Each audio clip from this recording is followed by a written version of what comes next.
This is going to be an extremely important press conference because some intriguing facts would be put forth over here. बहुत महत्वपूर्ण हकीकत facts आज देश के सामने रखने का काम भारतीय जनता पार्टी करेगी। आप सब ने देखा कि 20 वर्षों तक भारत के माननीय प्रधानमंत्री नरेंद्र मोदी जी ने किस प्रकार से विषपान किया, किस प्रकार से उनके ऊपर सन 2002 के गुजरात दंगों को लेकर झूठे आरोप, झूठे आक्षेप लगाए गए और कल किस प्रकार सुप्रीम कोर्ट ने, देश के सर्वोच्च न्यायालय ने उन्हें क्लीन चिट दिया। इस विषय में पार्टी ने प्रेस कॉन्फ्रेंस भी किया। आदरणीय गृह मंत्री जी को भी हमने आज विस्तार में सुना है।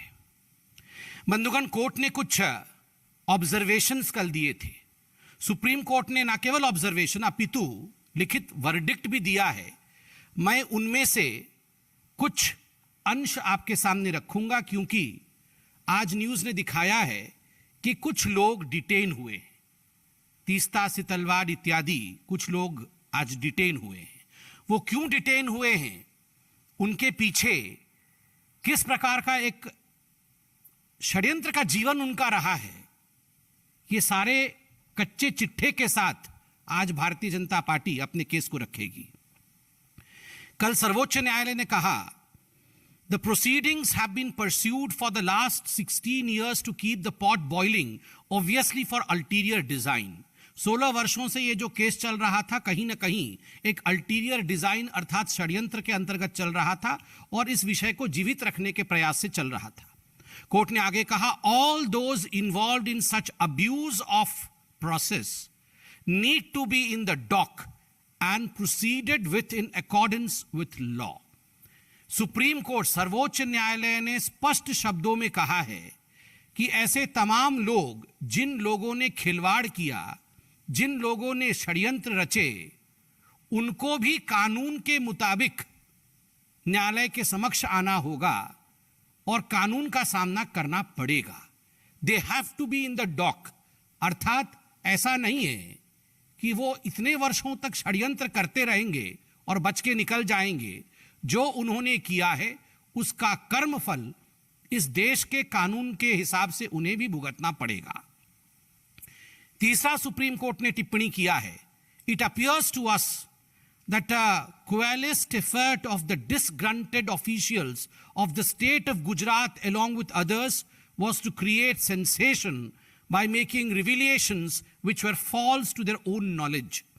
कुछ ऑफिशियल्स और कुछ अदर्स, तीस्ता, सितलवाड़ जैसे कुछ लोग और कुछ ऑफिशियल्स जो आज डिटेन हुए हैं, इन लोगों ने एक छद्म कहानी बनाई, एक फॉल्स नरेटिव बनाया, जानते हुए बनाया कि ये सारी चीजें झूठी हैं। तो ये सुप्रीम कोर्ट ने सख्त टिप्पणी की है। सुप्रीम कोर्ट ने बकायदा तीस्ता, सितलवाड़ का नाम भी लिया है अपने जजमेंट में और सुप्रीम कोर्ट ने वर्डिक्ट में लिखा है, मैं पढ़ता हूं, court, antecedents of Teesta Sitalwad need to be reckoned with, and also because she has been vindictively persecuting this list bracket में dispute for her ulterior design by exploiting the emotions and sentiments of Zakia Jafri, the real victim of circumstances.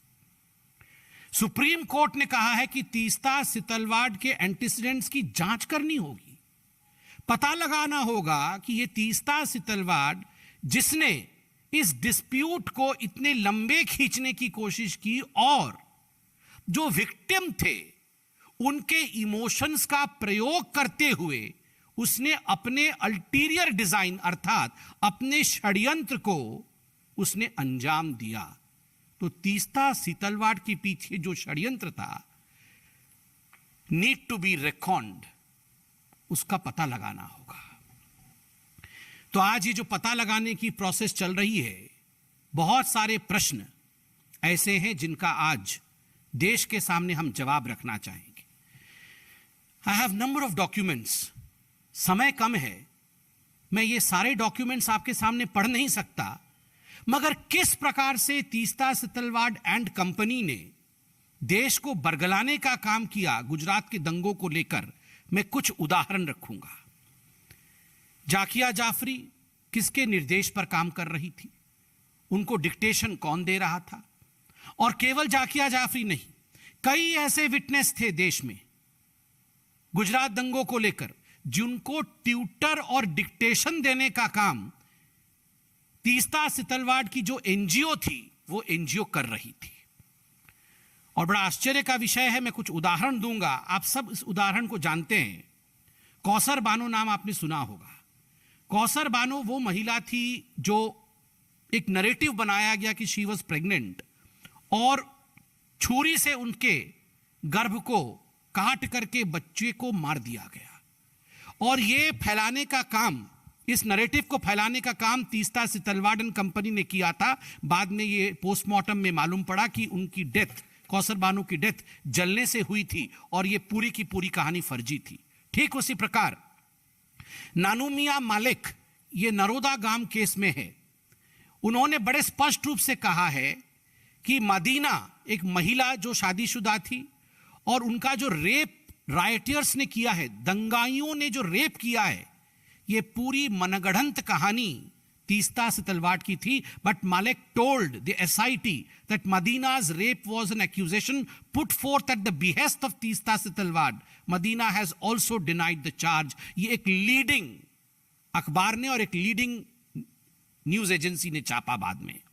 ठीक उसी प्रकार आप देख सकते हैं best Bakery case में यासीम बानू शेख, ये एक प्राइम प्रोसिक्यूशन विटनेस जो बेस्ट बेकरी केस में, उन्होंने अपने एफिडेविट में 2010 में चीफ जस्टिस मुंबई को लिखा स्पष्ट रूप से कि तीस्ता सितलवाड़ ने मुझसे फॉल्स टेस्टिमनी जबरदस्ती लिया, मुझे पैसे का प्रलोभन देकर और मुझे मिसगाइड करके, by luring and misguiding me. Teesta Setalvad made me give false testimony in the Best Bakery case, Yasmeen Bano Shaikh. आप सोचिए किस प्रकार से ये जो विटनेसेस थे उनको ट्यूशन करने का काम, उनसे झूठ बुलवाने का काम तीस्ता सितलवाड़ एंड कंपनी कर रही थी। ठीक उसी प्रकार श्री चेतन कुमार गौर जो वडोदरा के हैं, उन्होंने भी कंप्लेंट दिया है कि उनसे भी झूठ बुलाया गया। एक बहुत प्रसिद्ध केस रहा रियाज खान पठान का केस आप सभी जानते हैं। रियाज खान पठान ने भी, जो कि पहले तीस्ता सितलवाड़ के एम्प्लॉय थे, वो तीस्ता सितलवाड़ की एनजीओ में काम करते थे, उन्होंने 2010 में कमिश्नर ऑफ पुलिस अहमदाबाद को एक कंप्लेंट लिखा जिसमें उन्होंने कहा almost all affidavits filed in the Supreme Court and various other courts they prepared by Teesta Setalvad on behalf of the witnesses, and he used to send his fully prepared affidavits to him in his email accounts for notarization from the respective witnesses. Witnesses were not allowed to take copy of these affidavits. Employee थे पठान तीस्ता सितलवाड़ के, और वो कहते हैं कि झूठे affidavit बना के, विटनेसेस के झूठे एफिडेविट बनाकर उनसे हस्ताक्षर लिए जाते थे और उसकी एक प्रति, एक कॉपी तक विटनेस को नहीं दिया जाता था ताकि विटनेस जान न सके कि उससे क्या स्टेटमेंट लिया गया है। जाहिद खादरी केस, जाहिद खादरी जो कि मुस्लिम समाज में एक प्रतिष्ठित व्यक्ति थे और जिनके लड़के की हत्या हुई थी दंगों के दौरान, अनफॉर्चुनेट, उन्होंने खुद कंप्लेन करके कहा है कि किस प्रकार से Teesta Setalvad misguided poor Muslims in the name of religion and collecting money in the name of helping riot victims. खुद कहते हैं जाहिद कादरी एक चिट्ठी में कि गरीब मुसलमानों को झूठ बोल करके उनसे पैसे ऐंठने के चक्कर में किस प्रकार झूठे काम तीस्ता सितलवाड़ के एनजीओ ने कराए हैं, ये खुद आपके सामने ये चिट्ठियां प्रस्तुत मैंने किया है।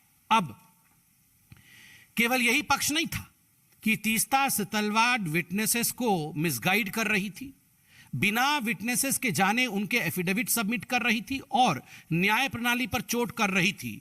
आपको जान के आश्चर्य होगा कि तीस्ता सितलवाड़ की जो दो एनजीओ, तीस्ता सितलवाड़ और उनके पति जावेद, इनके दो एनजीओ थे। इन दोनों एनजीओ ने, एक एनजीओ का नाम है citizen for justice and peace और दूसरे एनजीओ का नाम है सबरंग ट्रस्ट। इन दोनों एनजीओ ने जिस प्रकार का गबन का काम किया है वो जान के आप सिहर उठेंगे। और अब जो भी मैं स्टेटमेंट पढ़ूंगा आप देख सकते हैं, criminal miscellaneous application number number भी है 2014 का। ये पूरा का पूरा हाईकोर्ट का केस में पढ़ने वाला हूं, in the high court of Gujarat at Ahmedabad. ये हाईकोर्ट का केस में पढ़ूंगा, क्या टिप्पणी हाईकोर्ट ने की है। Money which was meant for the poor and the needy have been misappropriated by the applicants for their own materialistic pleasure, भौतिक आनंद के लिए, and comfort. Huge amount has been used for the purchase of items like, सुनिए, wine, shoes, holiday resorts, air tickets, etc. ये सब खरीदने के लिए जो पैसे आपने मुसलमानों के नाम पे इकट्ठे किए थे, इन चीजों पे खर्च किया गया। Page number 26, brief detail of purely personal expenditure made by petitioner number 2 from the funds of Sabrang trust. ये पेटिशनर नंबर 1 और 2 तीस्ता सितलवाड़ और जावेद जी हैं।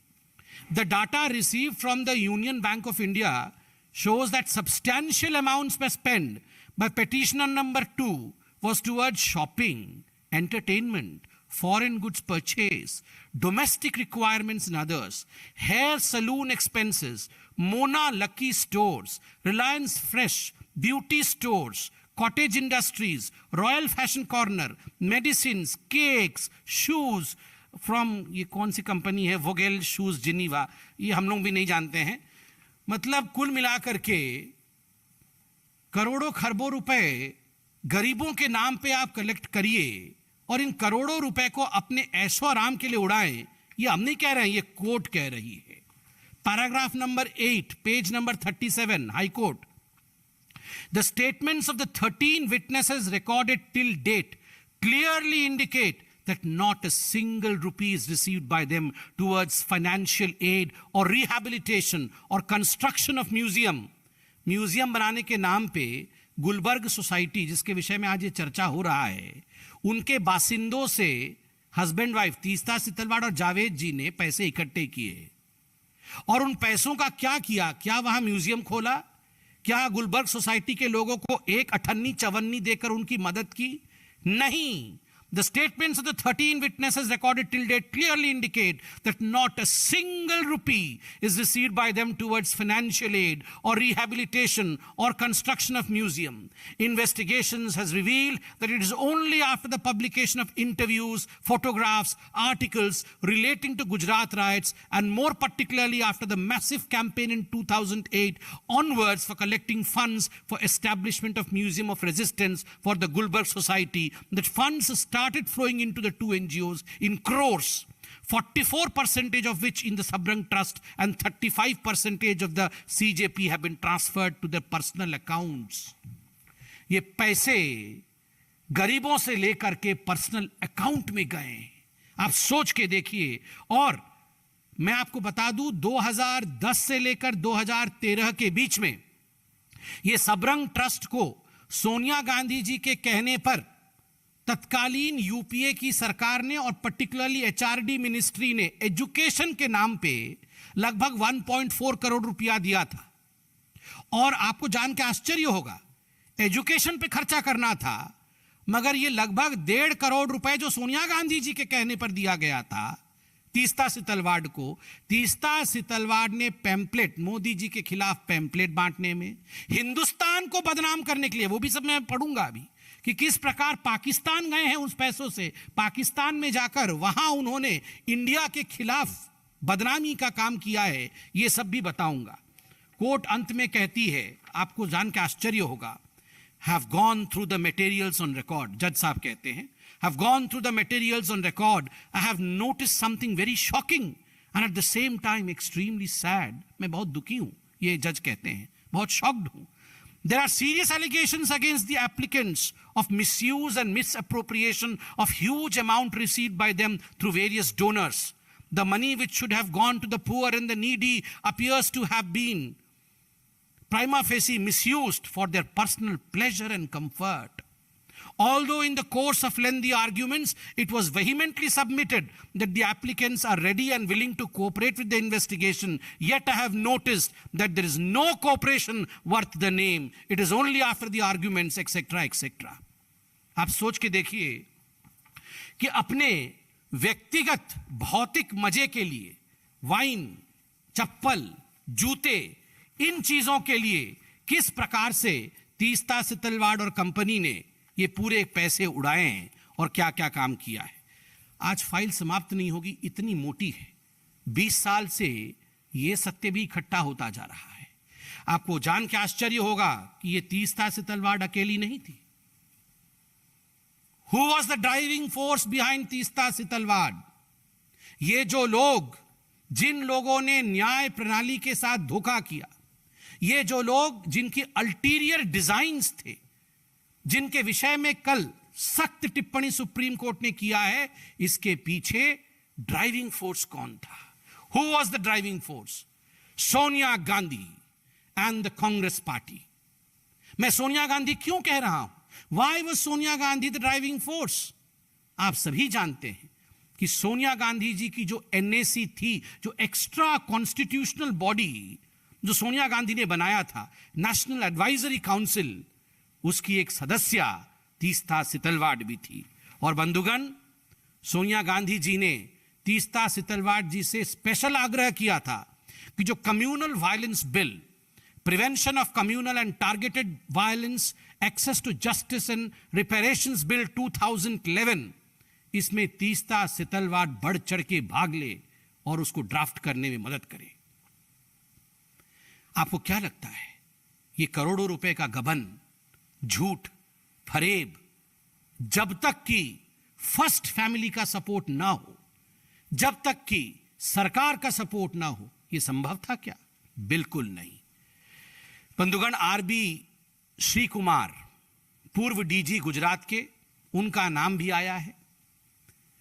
आप सब जानते हैं, अभी चंद दिनों पहले सुप्रीम कोर्ट में एक बहुत महत्वपूर्ण केस चला जिसने हम सबको शर्मसार किया, इसरो के एस्पियोनाज केस के विषय में।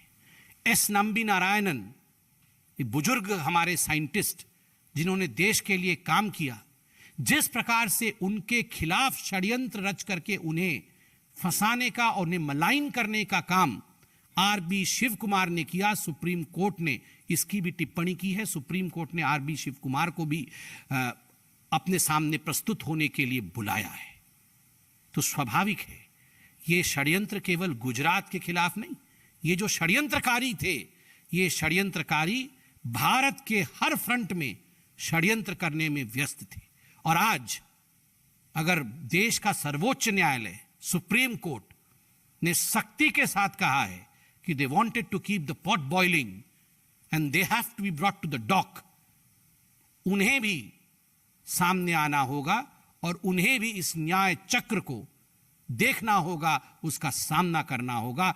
इसलिए बंधुओं, अंत में सिर्फ इतना ही कहूंगा कि नरेंद्र मोदी जी के इतने बड़े पब्लिक लाइफ से, मोर देन 20 इयर्स जो पब्लिक लाइफ उनकी है, पूरे इस पब्लिक लाइफ में Narendra Modi ji was under scrutiny.